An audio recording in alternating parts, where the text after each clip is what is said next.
बोलो जयकारा, बोलो मेरे श्री गुरु महाराज की जय। बोलो श्री सद्गुरुदेव भगवान की जय। बोलो श्री परमहंस दयाल जी महाराज की जय। श्री जीवन चरित्र। पीपल भुट्टा झंग में दर्शन। श्री महाराज जी चक 45 से लगभग 3 महीने विराजमान रहे। एक दिन स्वामी निर्वैरानंद जी, जिन्होंने श्री महाराज जी की आज्ञा अनुसार गांव पीपल भट्टा जिला झंग में एक सुंदर आश्रम बनवाया था, सारी संगत के साथ श्री गुरु महाराज जी के दर्शन हेतु श्री चरणों में हाजिर हुए। साथ ही उन्होंने श्री महाराज जी से पीपल भट्टा आश्रम दर्शन देने की प्रार्थना कर ली। सदगुरुदेव जी ने उनकी विनती स्वीकार करके वहां पधारने का प्रोग्राम बना लिया। दाता दीनदयाल जी बस द्वारा पीपल भट्टा में पधारे। वहां के प्रेमियों ने श्री गुरु महाराज जी का बहुत प्रेम से स्वागत किया। यहां भी श्री महाराज जी का सत्संग प्रवचन होने लगा। श्री महाराज जी के साथ काफी प्रेमी और महात्मा जन पीपल भुट्टा आए थे। आसपास के गांवों के जिज्ञासु भी आकर सत्संग का लाभ उठाने लगे। सर्व संगत के लिए लंगर का प्रबंध किया गया। साधु बोले सहज स्वभाव। एक दिन प्रेमी ने लंगर के ईंधन के लिए कुछ लकड़ी भेंट की। आश्रम के अध्यक्ष स्वामी निर्वैरानंद जी ने एक ऊंट वाले को लकड़ी उठा लाने के लिए कहा और उसे उचित मजदूरी देने का वचन भी दिया। वैसे तो ऊंट वाले ने यह कह दिया कि मैं लकड़ी ला दूंगा, परंतु उसने दिल में सोचा कि साधु तो मुफ्त में ही मुझसे सेवा करवाने लगे हैं। ऐसा विचार आते ही उसने दूसरे दिन आकर साफ इनकार कर दिया कि यह लकड़ी लाकर नहीं दे सकता। स्वामी निर्वैरानंद जी ने उसका यह जवाब सुनकर बहुत हैरान हुए और उनके मन में बहुत दुख हुआ, क्योंकि लंगर में लकड़ियां बिल्कुल ना थी। इस दुख से उन्होंने उस आदमी से जरा गुस्से में आकर शब्द कहे, जो ऊंट श्री गुरु महाराज जी के लंगर का ईंधन नहीं ला सकता, वह आपको कैसे काम देगा। दूसरे दिन वही ऊंट वाला आकर रोने लगा कि मेरा 400 रुपये का ऊंट रात को मर गया, आपने शाप दिया होगा। यह बात बढ़ती बढ़ती श्री गुरु महाराज जी तक पहुंच गई। श्री गुरु महाराज जी ने ऊंट वाले के सामने पास बुलाकर समझाया कि महात्मा किसी को वर शाप नहीं देते। सच्चे महात्मा वही हैं जो इन बातों को तुच्छ जानकर रिद्धि सिद्धियों की परवाह नहीं करते, चाहे रिद्धि सिद्धियां उनकी सेवादार ही क्यों न हो। आपका काम तो आपकी भावना पर निर्भर है। आप मन को शांत रखो और अपने कर्म को देखो। महात्मा जी ने आपको शाप नहीं दिया। जब आपने ये शब्द कहे थे कि हमारा ऊंट लकड़ी ला नहीं सकता, तो महात्मा जी ने साधारण से ही ये वचन कहे कि फिर और काम कैसे करता है। दूसरी बात यह भी है कि महात्माओं को जरा सोच समझ कर वचन कहने चाहिए, क्योंकि उनकी रचना पर सरस्वती देवी का निवास होता है। कई बार किसी समय की कही हुई बात सत्य हो जाती है। इस प्रकार श्री महाराज जी ने प्रेम पूर्वक उस ऊंट वाले को समझाया और अपने सदोपदेश से उसको धैर्य बंधाया, जिससे उसके दिल में मरे हुए ऊंट का दुख ना हो। जाते समय ऊंट वाले ने श्री चरणों में प्रणाम करके अपने अपराध की क्षमा मांगी। थोड़ी देर बाद ही श्री महाराज जी ने स्वामी निर्वैरानंद जी को बुलाकर उन्हें ये वचन कहे कि हमारे शिष्य होकर इतना थोड़ा दिल रखते हो। जरा सी बात पर आपने ऊंट वाले को शाप दे दिया। भला बताओ, उस गरीब का तो ऊंट मर गया, परंतु आपको क्या मिला। भविष्य में ऐसी बात कभी ना करना। महात्माओं को इन छोटी बातों में नहीं आना चाहिए। जिस शक्ति से आपने ऊंट मरवा दिया, उसी शक्ति से लकड़ी लाने के लिए कह देते तो क्या नुकसान था। हमारी आज्ञा है कि भविष्य में किसी को सिद्धि ना दिखाना, नहीं तो आपसे ये सब कुछ जाता रहेगा। साधु को सदा भगवान की मौज में प्रसन्न रहना चाहिए। उसकी मौज में ही खुश रहने में मालिक बिगड़े हुए काम भी संवार देते हैं। दूसरों को यही उपदेश दिया करो कि सकामता छोड़कर हमारी सेवा निष्काम भाव से करें। इस लोक को बनाने के लिए परलोक ना बिगाड़ो। सर्वस्व अर्पण। इस प्रकार श्री महाराज जी पीपल भुट्टा आश्रम में काफी दिन विराजमान रहे। एक बार 7 दिन और 7 रात निरंतर सत्संग होता रहा। केवल खाना खाने और सोच क्रिया के लिए ही छुट्टी दी जाती थी। श्री महाराज जी के सत्संग का विषय था कि जब तक यह जीव तन मन धन सर्वस्व अर्पण नहीं करता, इसे सद्गति नहीं मिलेगी। यदि एक पुस्तक को भी अपना मानकर संसार से विदा हो रहा है, तो उसे फिर संसार में जरूर आना पड़ेगा। इसलिए किसी पूर्ण तत्ववेता महापुरुष के चरण कमलों में सर्वस्व अर्पण करना परम आवश्यक है। स्वामी अनमोल प्रेमानंद जी, जो अभी गृहस्थ आश्रम में ही थे, ने जब यह सत्संग सुना तो उनके दिल में भी यह भाव उठा कि मुझे श्री चरणों में सर्वस्व अर्पण कर देना चाहिए। परंतु श्री महाराज जी की इनको आज्ञा थी कि जब तक आपकी माता जी जीवित हैं, आप उनकी सेवा करें। आप उनके शरीर शांत होने के बाद घर का परित्याग कर सकते हैं। जंग में जन कल्याण। एक दिन जंग नगर के निवासी मलिक घनश्याम दास जी ने श्री महाराज जी से प्रार्थना की कि दाता जी कृपा करके जंग नगर में सर्व संगत को दर्शन दीजिए। दयालु श्री महाराज जी ने उनकी प्रार्थना स्वीकार कर ली। तब एक दिन श्री महाराज जी स्वामी अभेदानंद जी, स्वामी अजूनियानंद जी और कुछ महात्मा जनों के साथ कुछ भक्तों समेत मालिक घनश्याम दास जी के साथ जंग नगर में पधारे।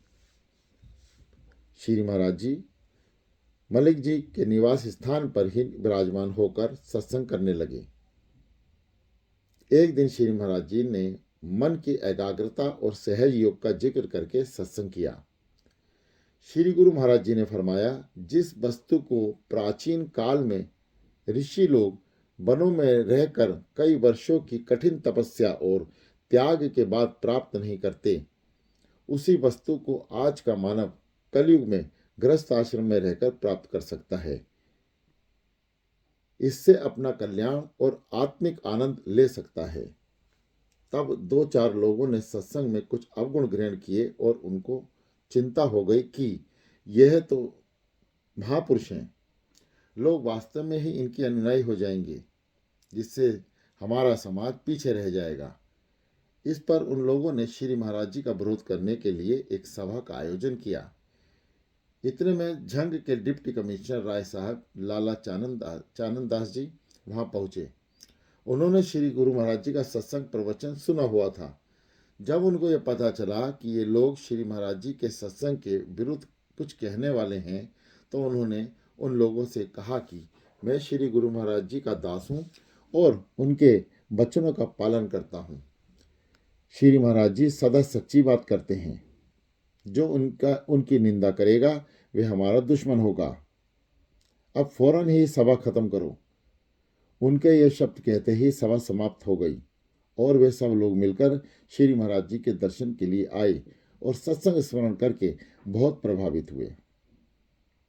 उस दिन कई व्यक्ति श्री गुरु महाराज जी के अनुयायी बने और स्वयं डिप्टी कमिश्नर भी परिवार समेत आकर श्री गुरु महाराज जी से शब्द उपदेश धारण करके शिष्य बन गया। उस दिन गुरुदेव ने अपने सत्संग में ये वचन फरमाए कि एक दिन झंग नगर में हमारे नाम का सत्संग घर बनेगा। जो लोग निंदा करने वाले हैं वही हमारे सेवक होंगे। मलिक जी की काफी रिश्तेदार भी सत्संग न्यौछावर करके श्री गुरु महाराज जी के चरणों में उनके त्याग से लोग प्रभावित हुए। मलिक जी के काफी रिश्तेदार भी सत्संगी बने। मलिक जी के दामाद बाबू गणपत राय जी जो लाहौर के स्टेशन मास्टर थे, सर्वस्व न्यौछावर करके श्री गुरु महाराज जी की शरणागत हुए। उनके त्याग से लोग प्रभावित हुए। बड़े भाग्य पाइए गुरु सेवा। यह दास भी उन दिनों श्री गुरु महाराज जी की सेवा में झंग गया हुआ था। दास का समय सुबह से शाम तक श्री महाराज जी की सेवा में व्यतीत था। इस सेवा में आनंद मिलता था जिसका वर्णन नहीं हो सकता। एक दिन शाम को ये दास अपने कुछ साथियों समेत झंग शहर के बाहर एक तालाब पर कपड़े धोने के लिए गया हुआ था। हम सबको इस प्रकार कपड़े धोते देखकर एक सज्जन ने पास आकर कहा, बच्चों, आपको इस प्रकार छोटी आयु में श्री गुरु महाराज जी की सेवा में रहने से भला क्या मिलता है? आपको न खाने की सुधि है और न पहनने का होश। क्या गुरु महाराज जी को आपको कोई तनख्वाह देते हैं? दास ने उस सज्जन को जवाब दिया, श्री गुरु महाराज जी हमें इस सेवा के बदले कोई वेतन नहीं देते, बल्कि लेते हैं। हम अपना तन मन धन सब उन्हें अर्पण कर देते हैं, तब कहीं जाकर हमें उनकी सेवा करने का सौभाग्य मिलता है। इसलिए ये हमारा सौभाग्य है कि गुरु महाराज जी हमारी सेवा स्वीकार करते हैं। यह उत्तर सुनकर वह सज्जन बहुत चकित हुआ। सेवा का मान मर्दन। उन्हीं दिनों मालिक घनश्याम दास जी के मन में सूक्ष्म अहंकार आया कि यदि मैं यहाँ ना होता तो श्री महाराज जी और सारी संगत का खर्च कौन उठाता। श्री महाराज जी अंतर्यामी थे। उन्होंने मलिक जी के मन से सूक्ष्म अहंकार को समझ लिया। सदगुरु को शिष्य का अभिमान अच्छा नहीं लगता। एक दिन श्री महाराज जी नियम अनुसार शाम को शेर से बाहर सैर करने के लिए गए। उस समय 15-20 भक्त और 6 संत महात्मा भी साथ थे। दास भी श्री महाराज जी की सेवा में था। लगभग 3 मील बाहर जाकर महाप्रभु ने सबको आज्ञा दी कि यहीं ठहरो, और खुद आगे बढ़ गए। थोड़ी दूरी पर कुछ मुसलमान किसान खेतों में हल चला रहे थे। श्री महाराज जी धीरे धीरे टहलते हुए उनके पास पहुंचे और उनसे मुखातिब हुए। अल्लाह के प्यारों, सलाम वालेकुम। उन्होंने जवाब में वालेकुम सलाम कहा और सब कामकाज छोड़कर आपके पास आ गए। श्री महाराज जी ने अपनी मौजबश उनसे सत्संग शुरू कर दिया। महाप्रभु ने उनसे कहा, आप घर खेतों और दूसरी चीज़ों के प्यारे तो नहीं हो, मगर आप अल्लाह के प्यारे बनना चाहते हो तो 5 समय नमाज पढ़ने के बाद शेष वक्त कल भी जिक्र अचपा जाप किया करो। अल्लाह का नूर तुम्हारे अंदर है, उसे पहचानो। हजरत मोहम्मद ने अपने 4 यारों को अपना फ़कीर भेज दिया था। रब्बुल अलमीन ने कि मुस्लिमीन। इस प्रकार हुजूर काफ़ी समय तक सत्संग करते रहे। वे भक्त और साधु जिनको श्री महाराज जी पीछे छोड़ आए थे, ढूंढते ढूंढते वहां आ पहुंचे। दाता दीनदयाल जी ने फिर ये सत्संग शुरू कर दिया और उन मुसलमानों से बोले, मुझे ये काफिर नहीं छोड़ते, मैं तो आपका पीर हूँ। ये सब मुसलमान किसान भी मान गए और कहने लगे, हम आपको अपने घर और मस्जिद में ले जाएंगे। आप हमारे भाइयों के पीर हैं तो हमारे भी पीर हुए, मुर्शिद हैं। तब श्री महाराज जी ने अपने सेवादार भक्तों को बताया कि अब ये मुसलमान हमें नहीं छोड़ते। फिर खुद ही बोलो, फ़कीर का कोई मजहब नहीं होता, फ़कीर सबका साझा है। मैं यहाँ भी चला जाऊँ, मुझे सेवकों की क्या कमी। मुझे सब अपना समझते हैं और मैं सबका हूँ। यह मुझे प्यार करते हैं, मैं इन्हें प्यार करता हूँ। यदि किसी के मन में ये विचार हो कि हम यदि ना हो तो ये सेवा कौन करेगा, उन्हें ये समझ लेना चाहिए कि ये उनकी भूल है। इस प्रकार बड़ी मुश्किल से उन किसानों से रुखसत लेकर श्री महाराज जी घर लौटे। ध्यान की श्रेष्ठता। झंग में मलिक घनश्याम दास जी के निवास स्थान पर श्री महाराज जी का प्रवचन होता था। एक दिन महाराज जी ने पर सत्संग किया। श्री महाराज जी गुरु गीता का ये श्लोक बोला और फिर उसकी व्याख्या भगवान शिव पार्वती के प्रति कहते हैं। ध्यान मूलम गुरुमूर्ति, पूजा मूलम गुरु पदम, मंत्र मूलम गुरु वाक्यम, मोक्ष मूलम गुरु कृपा। भिंगड़ी लाल रंग का एक कीड़ा होता है जो दीवारों पर मिट्टी के अनेक छिद्रों वाले घर बना लेता है। उसकी बिंदी संतान नहीं होती। वह नाद तथा ध्यान से संतान उत्पन्न करता है। वह घास के एक आधे इंच लंबे हरे रंग के कीड़े को उठाकर अपने घर में रख देता है। फिर सुराग पर अपना मुंह रखकर बाहर बैठ जाता है और भी भी की आवाज करता है। तो हरे रंग का कीड़ा अंदर बैठा हुआ केवल उसके ही रूप को देखता है और उसी की आवाज सुनता है। कभी कभी अपने मुख से डंक मारकर उसको ढंग से मारता है। कभी कभी अपने मुख से डंक निकालकर उसे इस ढंग से मारता है जिससे उसे कोई नुकसान भी ना पहुंचे। इस प्रकार वह कीड़ा भिंगड़ी के डर से उसी का रूप बन जाता है। ठीक यही बात भक्ति मार्ग में भी है। इस मार्ग में गुरु का भय, गुरु का शब्द, गुरु मूर्ति का ध्यान शिष्य को एक दिन गुरु रूप ही बना देता है। गुरु का ध्येय रूप शिष्य नहीं बनता, अर्थात गुरु के शरीर की आकृति जैसे आकृति उसकी नहीं बनती। देह तो वैसे ही रहती है, परंतु गुरु का आंतरिक रूप शिष्य अपने अंदर धारण कर लेता है। यही सत्य स्वरूप ब्रह्म है। गुरु का भय रखना, गुरु की आवाज को सुनते रहना कि यह आवाज कहाँ की है और इसका भावार्थ क्या है, यही शिष्य का कर्तव्य है। अब प्रश्न उठता है कि गुरु का भय कैसा? क्या गुरु दुश्मन है? डर तो दुश्मन से होता है। गुरु दुश्मन है, परंतु सेवक का नहीं, सेवक के विकारों का। विकार ही गुरु से डरते हैं। गुरु का ध्यान पूर्ण भावुक जिज्ञासु को ही आएगा। पहले तो गुरु के सगुण स्वरूप का ही ध्यान होगा। इसी ध्यान के साथ साथ शब्द का संबंध होकर सुरति शब्द रूप में ही हो जाएगी। सो रूप गुरु है और हंग रूप शिष्य है। हंग लीन होते ही सो प्रकट होगा। ध्यान रूप गुरु ज्ञान कर, अवर न पैक हो कोय, मनुआ निश्चल बुद्धि थीर, आपे आप सो होए। आपा आप जो हंग है यह सो रूप हो जाए।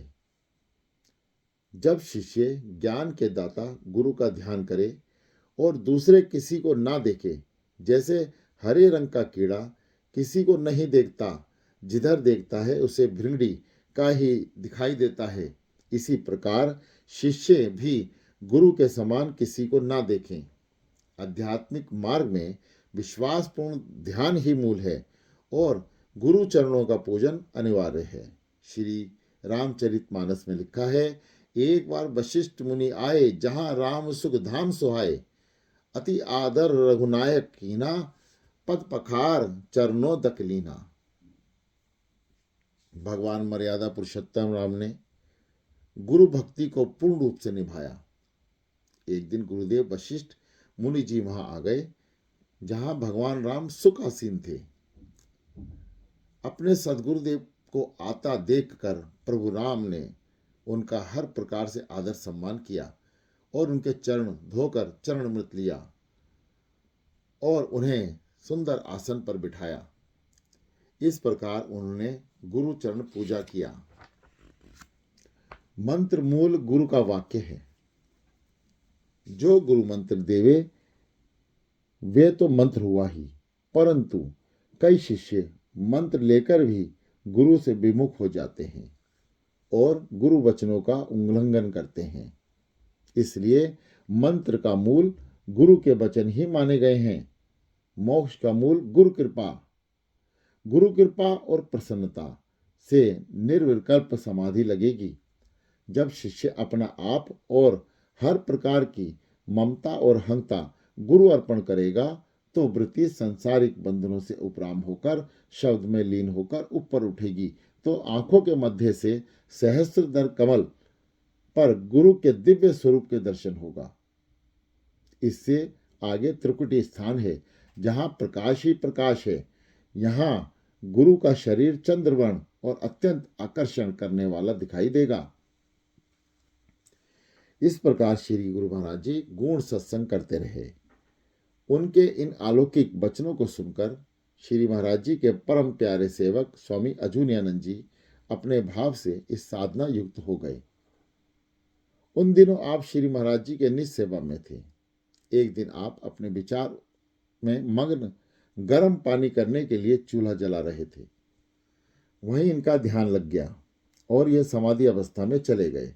वे अपने शरीर का ध्यान बिल्कुल भूल गए। इतने में शरीर पर पहने कपड़ों में आग लग गई। कपड़े जल रहे थे, परंतु उनको कोई होश ना थी। अचानक ये दास उस कमरे में गया तो क्या देखा कि स्वामी अनुजयानंद जी ध्यान मग्न चूल्हे के आगे बैठे हैं और उनकी धोती और चोले में आग लगी हुई है। दास ने एकदम ऊंची आवाज से पुकारा। इतने में दो चार महात्मा आ गए, फौरन आग बुझाई और उन्हें होश में लाए। यह समाचार श्री महाराज जी के चरण कमलों में पहुंच गया। श्री महाराज जी ने आज्ञा दी कि स्वामी अजूनियानंद जी को अकेले कुएं, आग और मकान की सीढ़ियों के पास ना छोड़ा करो, क्योंकि ये सदा ध्यान में मग्न रहते हैं। इनको अपने शरीर की भी बिल्कुल जरूरत नहीं। इधर झंग का सत्संग स्वामी निजात्मानंद जी के जिम्मे था। कुछ समय ही वहां सत्संग और बहुत तरक्की हुई। दिसंबर सन 1935 में श्री महाराज जी की आज्ञा पाकर संत दयाल कृष्णानंद जी तथा संत दयाल रामानंद जी स्त्री सत्संग के लिए वहां गए और श्री महाराज जी का खूब यश फैलाया। फरवरी सन 1936 में यहाँ एक बड़ा स्थान स्त्री सत्संग सभा के नाम से स्थापित किया गया। जो लोग पहले निंदक थे, वे भी श्री महाराज जी की पवित्र यश को सुनकर शिष्य बनने लगे। बड़े बड़े सरकारी अफसरों की स्त्रियां इनके सत्संग में सम्मिलित हुई। उन दिनों भी कई निंदकों ने विघ्न डालने की कोशिश की, परंतु वे सफल ना हो सके। श्री गुरु महाराज जी की महान शक्ति के आगे उनका कोई वश ना चला। लगभग 11 वर्ष तक इस क्षेत्र में संत दयाल कृष्णानंद जी तथा संत दयाल रामानंद जी का सत्संग प्रचार होता रहा। देश विभाजन के बाद इनको भारत आना पड़ा। इस प्रकार जंग में काफी दिन सत्संग प्रचार करके श्री महाराज जी विश्राम करने के लिए अपने प्रेमी सेवक श्री श्याम सिंह जी के पास जलालाबाद शर्की जिला फिरोजाबाद में पधारे। श्री श्याम सिंह जी ने गुरुदेव की बड़े प्रेम से सेवा की। श्री श्याम सिंह जी कुछ समय बाद संन्यास वेश धारण करके स्वामी ज्ञान मुक्तानंद जी के नाम से प्रसिद्ध हुए। जलालाबाद में कुछ दिन एकांत सेवन करके महाप्रभु बरेली उत्तर प्रदेश में पधारे। बोलो जयकारा, बोलो मेरे श्री गुरु महाराज की जय।